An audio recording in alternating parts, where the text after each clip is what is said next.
today's video, I'm going to walk you through solving two-step equations.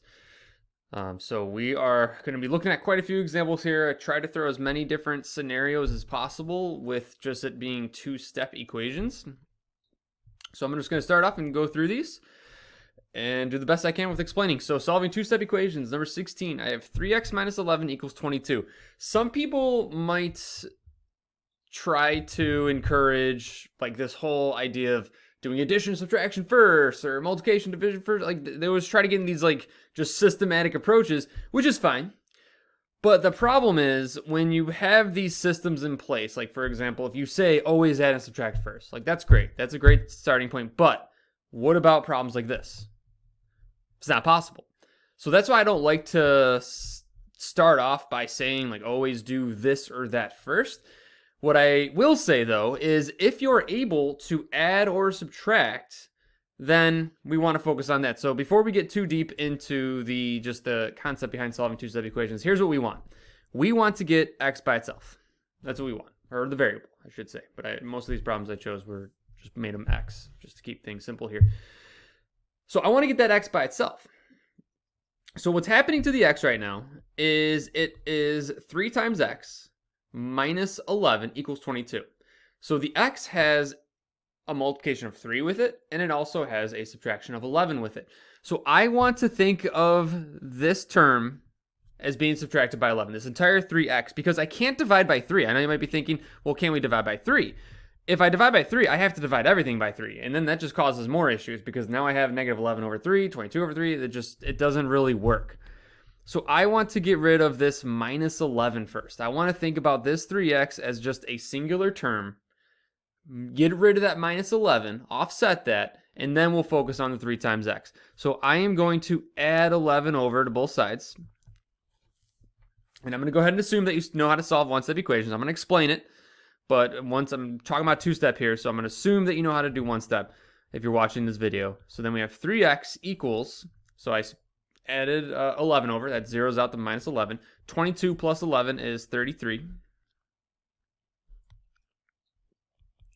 Now I'm going to divide by 3, because now we just have a one-step equation. We have a 3 times x. So how do I offset 3 times x?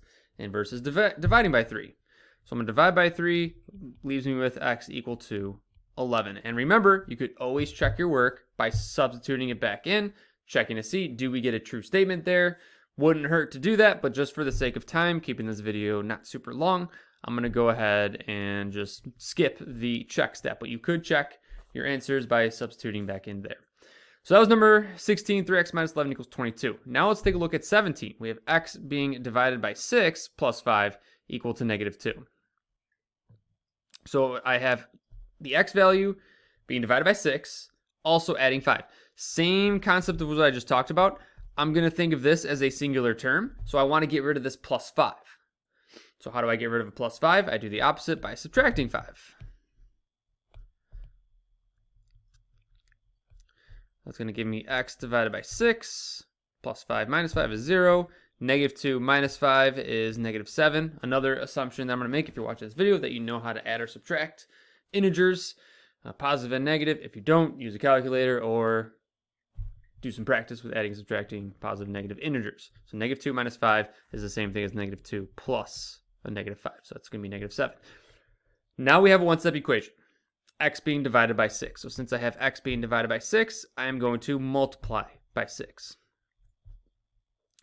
Since it's being divided by 6, multiplying by 6 offsets there. I just get 1x equal to negative 7 times 6 is negative 42. So I want to just pause for a second and just talk about the concept here of solving equations. So let me erase this real quick. I just want to talk about the concept and just the process here. So when I'm solving this, if I think about this as a singular term, I'm going to think about this just x divided by 6 is just x. So if I gave you this problem, x plus 5 equals negative 2, that's a one-step equation. I would subtract 5, just like how we did. And then, well, I solved for that x value. What does x actually equals? X actually equals x divided by 6 equal to negative 7. And then now I have another one-step equation.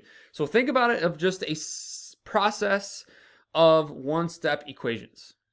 So don't think of it as this whole big scenario where I'm doing this, I'm doing that. It's just a process of one-step equations, at least for two-step. It gets a little bit more complicated when we get into multi-step, but don't let two-step equations overwhelm you. Like once you get, if you're working on a multi-step equation and you get down to the two-step part, that should be like oh, here we go. It's 2 steps, boom, bam, done. So let's take a look at number 18. 14x plus 7, or spoiler, 14x minus 7 equals 14. I want to get rid of that minus 7. So I'm going to add 7 over.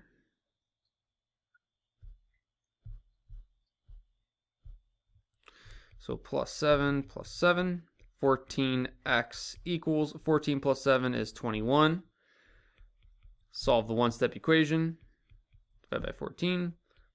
X equals 21 divided by 14. We're going to get a little bit of a messy fraction, but that's okay.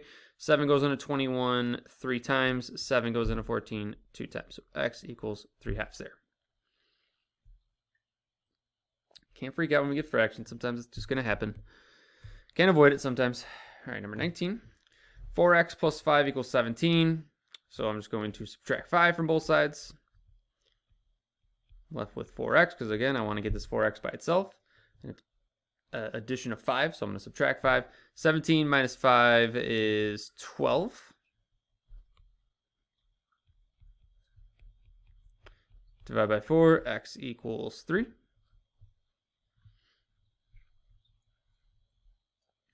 Number 20.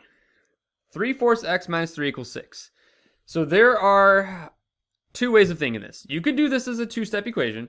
You could also do it as a multi-step equation. So I just want to show you something here with number 20. So I have 3/4 x minus 3 equals 6. I'm going to rewrite this. I prefer to actually write this like this, and it doesn't matter how you approach this, but I like to just see it as 3x over 4. But if you do leave it as 3/4 x, there's a very easy way to solve this also. Like I'm not trying to steer you away from anything. I'm just showing you that my thought process when I'm approaching this and how I would teach this. So I have 3/4 x, or 3x over 4 minus 3. So I'm going to get rid of that minus 3 by adding the 3 over. So I'm left with 3x over 4 equal to 6 plus 3 is 9.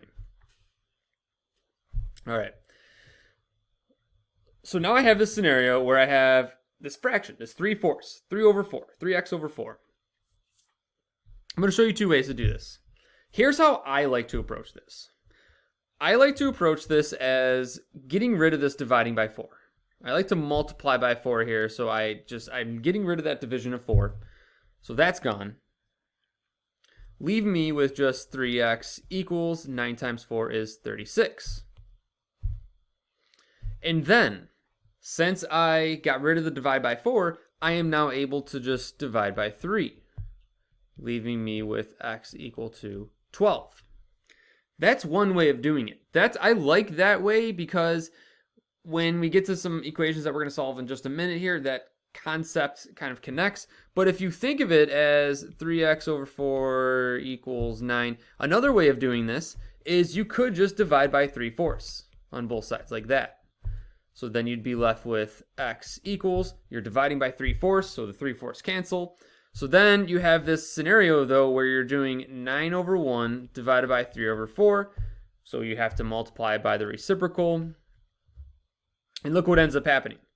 9 times 4 divided by 3. It's the exact same scenario as I just did. I just did it in 2 steps, where here you'd have to divide by a fraction, then multiply by it. It just gets a little bit more messy that way, but you'd still end up with the same answer of 12.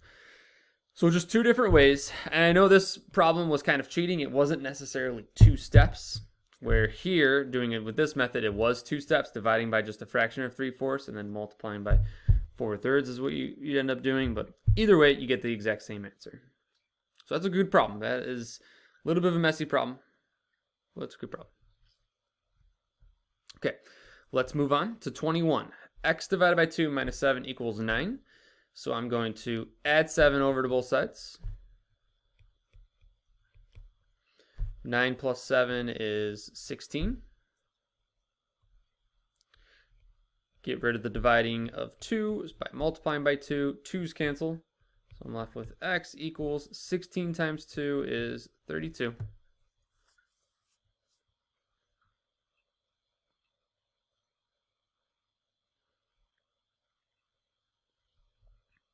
22. I pulled this problem for a very specific reason because over the years, I've seen students really struggle with problems that look like this.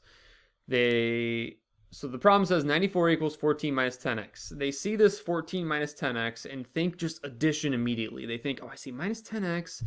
I'm going to add the 14 or I'm going to add 10. Like they just get a little thrown off by the visual there. You always just want to do the opposite of what it is. So it's a positive 14. So how do I get rid of a positive 14? I want to subtract 14 from both sides.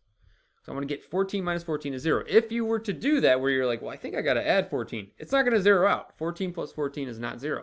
So it's not going to zero that out. So I have to subtract. So 94 minus 14 is 80 equals negative 10x.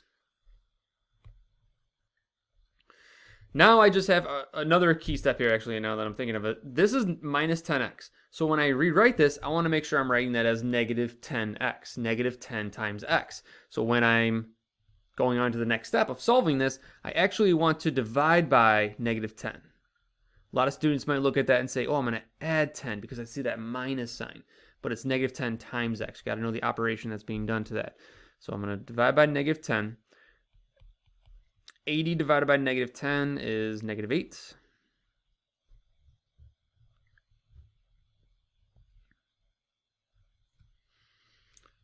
If 11 equals c divided by negative 5 plus 8. So we'll just go through our process here. I have c divided by negative 5. I want to get this by itself. So I want to get rid of my plus 8 by subtracting 8. 11 minus 8 is 3 equals c divided by negative 5.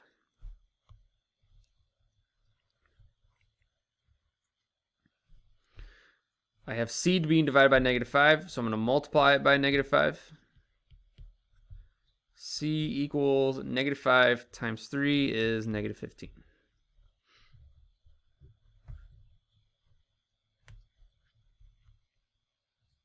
And the reason I chose that one was because of this step here, c being divided by negative 5. A lot of people might get thrown off by the placement of the negative. The negative doesn't matter. You could have this as negative c over 5, negative c over 5 like that, where the negative is out in front, this negative on the bottom. Any way you shape it, you're going to be multiplying by negative 5 because we want to get rid of that negative. So if the negative's on top, middle, bottom, the whole entire fraction is negative. Same thing with number 24. So I'm going to go through this. I'm going to subtract 1. So I get negative 1/3 m equals negative 8. This is pretty much the exact same problem as 23. But the visual, the look of it looks a little bit different, so people get a little bit thrown off. But if I have that negative 1/3, I could rewrite this as negative m over 3 equals negative 8. If it helps you, if you see negative 1/3 m and you know exactly what to do, that's fine. I'm just showing you that equivalent fractions, like knowing equivalent fractions. Let's move this over a little bit. I think my camera's in the way. Now, to solve this now, I want to multiply by negative 3.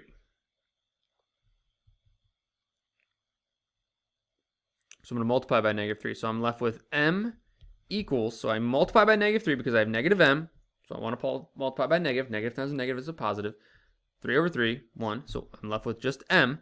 M equals negative 8 times negative 3, positive 24.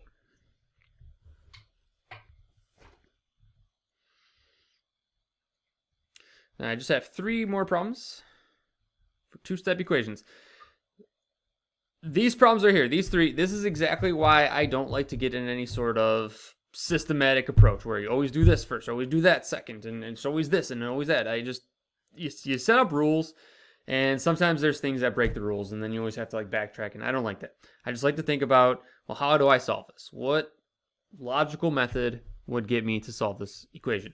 So I have n minus 5 over negative 2 equal to negative 7.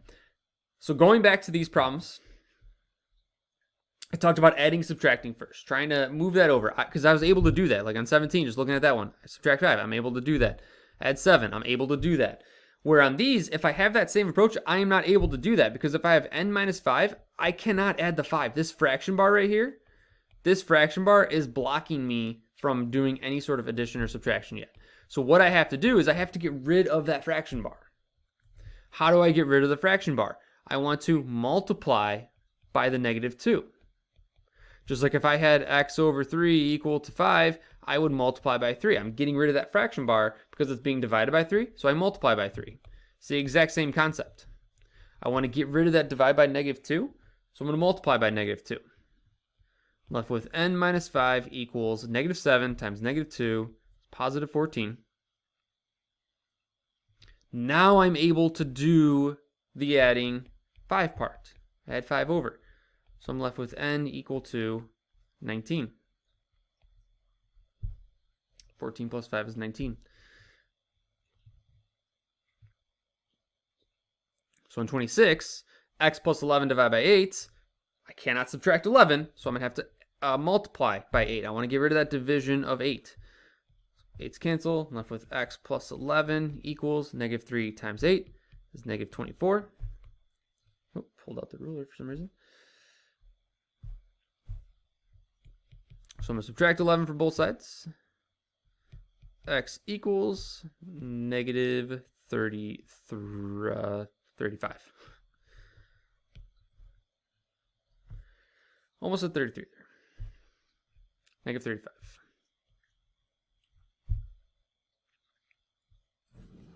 And then last one I have, 4 equals w plus 8 over 9. I want to get rid of that division of 9. So I'm going to multiply by 9. 9 times 4 is 36 equals w plus 8. So I'm going to subtract 8 from both sides. So I'm going to get w equals 28. W equals 28. So the visuals here on these last 3 that I did is the reason I picked them, just to make sure we understand the process of I can't always just add or subtract first. Like on number 26 here, I can't subtract that 11 first because that fraction bar is blocking me from doing that. So we have to get rid of that fraction bar by offsetting it. So in this video, I took a look at solving two-step equations.